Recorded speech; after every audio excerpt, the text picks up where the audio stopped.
పార్లమెంట్లో మహిళా reservation bill కీలకంగా మారింది. ఈ నెల 16వ తేదీ నుంచి ప్రారంభమయ్యే సమావేశాల్లో ఈ బిల్లును ప్రవేశపెట్టనున్నట్లు సమాచారం. ఈ నేపథ్యంలో తెలంగాణ బీజేపీ కార్యాలయంలో నిర్వహించిన ప్రెస్ మీట్లో బీజేపీ నాయకురాలు డీకే అరుణ స్పందించారు. మహిళలకు సముచిత హక్కులు కల్పించే దిశగా ఈ బిల్లు ఎంతో కీలకమని ఆమె పేర్కొన్నారు. దేశ రాజకీయాల్లో మహిళల పాత్రను మరింత బలోపేతం చేయడంలో ఇది ఒక ముఖ్యమైన అడుగు అని తెలిపారు. అంతేకాకుండా ఈ బిల్లుకు అన్ని రాజకీయ పార్టీలు మద్దతు ఇవ్వాలని టీకే అరుణ పిలుపునిచ్చారు. చాలా తక్కువ మంది ఈరోజు అసెంబ్లీలో జిల్లాకు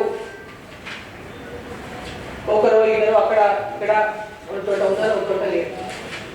ఈ బిల్లు కనుక మనకి ఈరోజు ఇంప్లిమెంట్ చేసుకుంటే, ఉదాహరణ డీలిమిటేషన్ కూడా జరగబోతున్నటువంటి నేపథ్యంలో మన తెలంగాణ విషయానికి కనుక వస్తే, డీలిమిటేషన్ ద్వారా పార్లమెంట్ స్థానాలు కూడా పెరగబోతాయి. ఈరోజు ఉన్నటువంటి 17 స్థానాలు వాటిని పెంచుకుంటే కనుక దాదాపు 26-27 స్థానాలు, దాంట్లో 33% అంటే 9 స్థానాలు, 9 మంది మహిళలు పార్లమెంటుకు రాబోతారు మన తెలంగాణ నుంచే ఉంచుకుంటే. అంటే దేశవ్యాప్తంగా ఈరోజు 273 మంది మహిళలు పార్లమెంటుకు వస్తారు. పార్లమెంటు సభ్యులుగా వారికి అవకాశం వస్తుంది ఈ యొక్క బిల్లు ద్వారా. ఈ బిల్లులో ఒక కేవలం సీట్లు పెంపనేది కాదు, ఇంతమంది మహిళలు అసెంబ్లీలో కూడా చూసుకుంటే, మన తెలంగాణ అసెంబ్లీ వరకు కూడా చూసుకుంటే అసెంబ్లీ స్థానాలు కూడా దాదాపు 180 వరకు ఉండేటటువంటి అవకాశం ఉంది.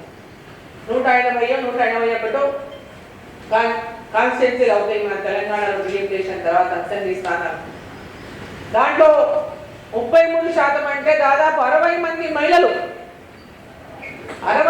మహిళలు అసెంబ్లీలో కూర్చోబోతారు.